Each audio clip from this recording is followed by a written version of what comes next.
Welcome to this week's episode of Theology Thursday. This week we are going to very much build on last week's episode and look at how God is both infinite and He is eternal.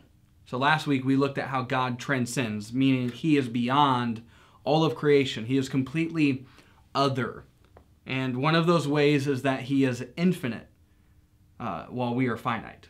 So He's infinite. We're finite. For finite beings like us, we are limited by time and space. God is not. Finite beings like us are capable of errors and imperfections, but God is not. Finite beings like us are limited in knowledge, and we're limited in power. We're limited in a lot, but God is not.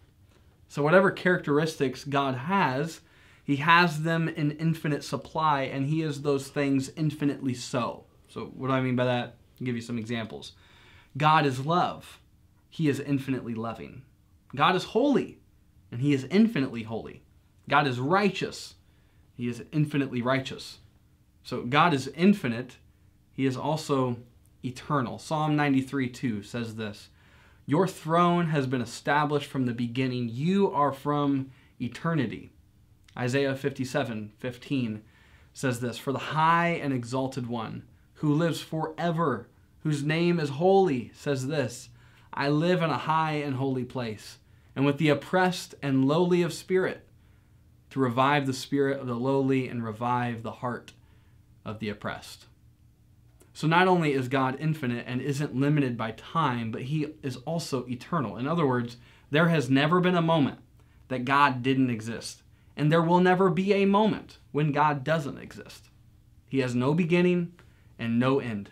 He is quantitatively eternal.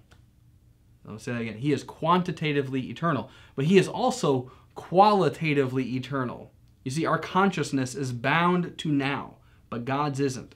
God acts in the ongoing present moment, but at the same time, He stands above the flow of time and is able to be conscious of the past and the future while being present in the present.